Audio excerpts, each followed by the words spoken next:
Bien-aimés dans le Seigneur, que l'Éternel Dieu Tout-Puissant te bénisse encore une fois de plus, toi qui m'écoutes pendant ce temps. Je suis encore là pour t'apporter la bonne nouvelle.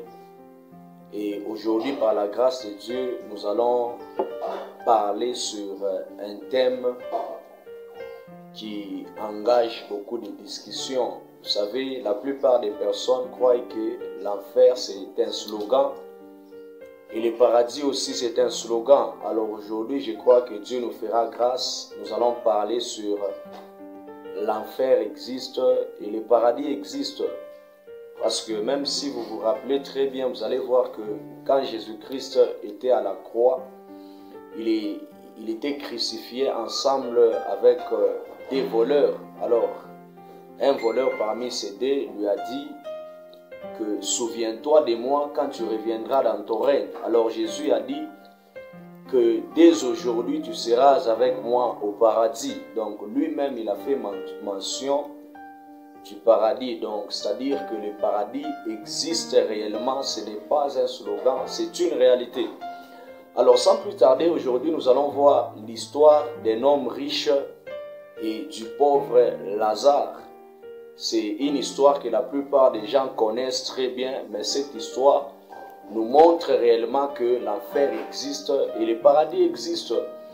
Alors, je n'aimerais pas lire tous ces textes parce que c'est un long texte, mais ces textes se trouvent dans les livres de Luc, chapitre 16, le verset 19 jusqu'au verset 31. Alors, tu peux même les lire à partir de chez toi.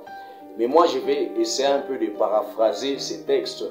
Alors, la Bible nous parle d'un homme riche et d'un pauvre qui s'appelait Lazare. La Bible dit que l'homme riche avait une très bonne vie, il vivait dans l'abondance et il mangeait très bien. Et le pauvre Lazare, la Bible déclare qu'il s'est contenté de rester à la porte de l'homme riche pour manger le miette qui tombait de la table de l'homme riche. Et le pauvre Lazare, il était couvert d'ulcères, c'est-à-dire qu'il avait des plaies qui ne se cicatrisaient pas. Et pendant qu'il mangeait les miettes qui tombaient de la table de son maître, de la table plutôt de l'homme riche, la Bible dit ceci, que le chien venait pour lécher ses plaies. Et quelques jours après, le pauvre Lazare est mort. Et la Bible dit quand le pauvre Lazare est mort, il fut emporté par les anges dans les seins d'Abraham, c'est-à-dire les anges l'ont amené dans les seins d'Abraham au paradis. Et la Bible dit dans quelques jours après, l'homme riche aussi est mort. Quand l'homme riche est mort, on l'a enterré. Et quand on l'a enterré, il est allé dans les séjours des morts en enfer. Et la Bible dit que là où il était, quand il a levé ses yeux, il a vu le père Abraham qui portait le pauvre Lazare dans ses bras. Alors l'homme riche a commencé à crier parce que dans les lieux de tourment où il était, dans les séjours des morts en enfer où il était, il souffrait sérieusement. Il a commencé à pleurer. Il a dit à Abraham que si tu peux permettre que Lazare vienne tremper son doigt dans l'eau afin qu'il me rafraîchisse la gorge. Alors Abraham a dit il n'y a plus moyen que lui vienne là où tu es. Parce qu'il y a l'abîme qui nous sépare.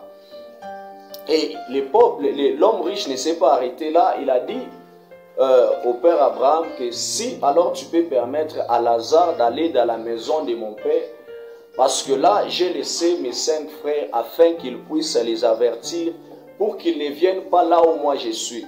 Abraham a dit il n'y a pas moyen que Lazare puisse aller là, c'est déjà fini. Bien-aimé dans le Seigneur, en te donnant cette exhortation, j'aimerais tout simplement te dire, toi qui as encore le souffle de vie, c'est pendant que tu as le souffle de vie qu'il faut profiter pour donner ta vie au Seigneur. L'homme riche croyait que c'était l'argent qu'il avait qui pouvait l'amener au paradis, mais le jour où il est mort, il est allé en enfer. Son argent n'a pas pu le sauver. Toi qui m'écoutes pendant ce temps, j'aimerais te dire que ton argent ne te sauvera jamais, ta beauté ne te sauvera jamais. Alors celui qui peut te sauver, il n'y a que Jésus-Christ seul. Alors pendant que tu as encore le souffle de vie, c'est ça le moment de donner ta vie au Seigneur. N'attends pas quand tu ne seras plus sur cette terre pour que tu cherches à donner ta vie au Seigneur, parce que là, ça sera déjà trop tard.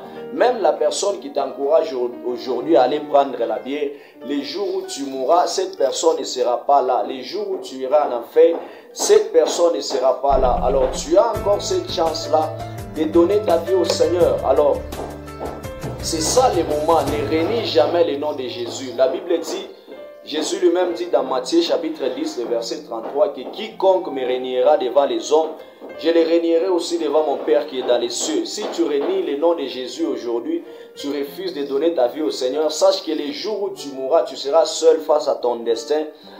Alors là, Jésus aussi te dira que tu m'avais régné devant les hommes et moi aussi je t'ai régné. Crois-tu réellement que là où tu es, tu seras à mesure de supporter la souffrance de l'enfer? Cet homme riche n'a pas pu supporter, il souffrait, il cherchait même de l'eau à boire, il ne trouvait même pas de l'eau à boire. J'aimerais te dire que c'est ça le moment, mon frère. Ne crois pas quand on te parle de l'enfer, c'est un slogan, c'est une réalité. C'est ça le moment de revenir à Jésus. Parce que quand tu seras là, les carottes seront déjà cuites, donc ça sera déjà fini pour toi. C'est ça le moment, je t'en supplie. Tu as encore le souffle de vie. Tu as encore cette grâce-là de donner ta vie au Seigneur. Et j'aimerais te dire que Jésus-Christ t'aime. Reviens à lui, c'est ça le moment. La mort n'est pas un slogan, la mort c'est une réalité. La mort n'est pas une question d'âge. Ce n'est pas seulement les grandes personnes qui meurent. Même les petits enfants, même les bébés sont en train de mourir. Alors la mort peut nous surprendre à n'importe quelle heure, à n'importe quel moment.